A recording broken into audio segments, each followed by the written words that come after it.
After months of intense military posturing across the Gulf threatening all-out war, US and Israel leaders now eye sophisticated new economic pressure tactics specifically targeting Iran's vulnerable economy.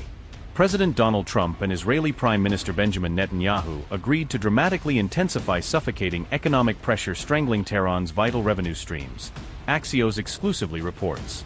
During Netanyahu's critical White House meeting this week, the U.S. President and Israeli PM urgently discussed coordinated action strategically extending far beyond rhetorical military threats alone. Primary economic warfare target remains Iran's critical oil sales flowing exclusively to mainland China, representing a staggering 80% of Tehran's total crude petroleum export revenues annually. U.S. national security strategists calculate precipitous drop in Chinese oil purchases would inflict devastating economic strain, rapidly crippling Iran's sanctioned, struggling economy. Defense officials darkly argue successfully choking off these vital oil revenue streams could paradoxically push desperate Iran toward militarily blockading the strategic Strait of Hormuz choke point. This aggressive economic offensive receives powerful legislative backing through President Trump's sweeping new executive order explicitly targeting nations actively conducting commerce with Iran. The authoritative order strategically empowers the Secretary of State to recommend crippling tariffs reaching up to 25% against any sovereign nation brazenly violating these strict economic sanctions. Regional security experts urgently warn this bold economic escalation risks directly complicating America's already dangerously tense strategic competition confronting expansionist China.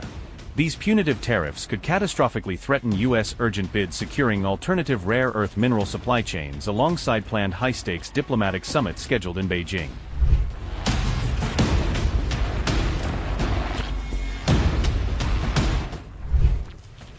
However, President Trump and Prime Minister Netanyahu confront fundamental strategic crossroads debating whether any comprehensive nuclear deal with Iran could realistically be trusted long-term. Netanyahu adamantly insists absolutely no diplomatic agreement with Iran possesses credibility, since Tehran systematically violates every solemn international commitment made historically. Meanwhile, President Trump remains cautiously hopeful pursuing negotiated solution merits serious attempt before resorting to inevitable military confrontation, senior sources confide to Axios. Trump reportedly consulted trusted Middle East envoys Steve Witkoff and Jared Kushner, specifically assessing realistic odds successfully reaching durable comprehensive agreement with recalcitrant regime. Both experienced envoys candidly warned Trump striking workable deal remains extraordinarily difficult bordering on strategically impossible given Iran's documented negotiation bad faith. Next critical diplomatic step arrives February 17 when U.S. senior representatives expected convening Iranian delegation for pivotal high-stakes session hosted in Geneva, Switzerland. Latest intelligence reports intriguingly suggest Washington proposed pragmatic temporary suspension Iranian uranium enrichment activities spanning 3 to 5 critical years building trust.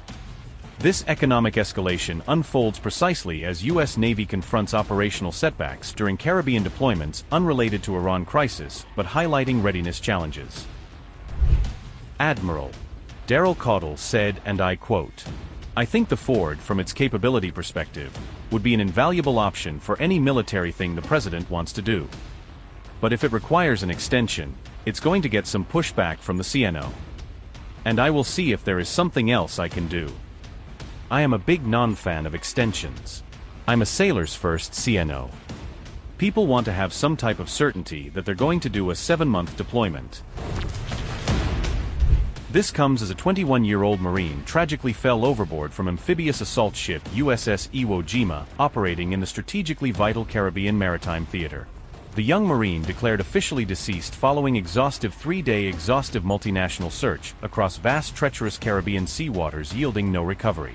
Marine Corps leadership confirmed the soldier's untimely death marks first confirmed U.S. military fatality, directly tied to ongoing Operation Southern Spear counter-narcotics mission. Curiously, Venezuelan strongman Nicolas Maduro's government helicopter mysteriously landed aboard Iwo Jima, before his compelled transit onward to New York under mysterious circumstances. On February 11th, a U.S. Navy-guided missile warship catastrophically collided into accompanying Navy supply vessel during routine at-sea refueling evolution gone critically wrong. 2 sailors suffered reported minor injuries stemming from this high-profile collision incident, U.S. Southern Command spokesperson confirmed to BBC International correspondents.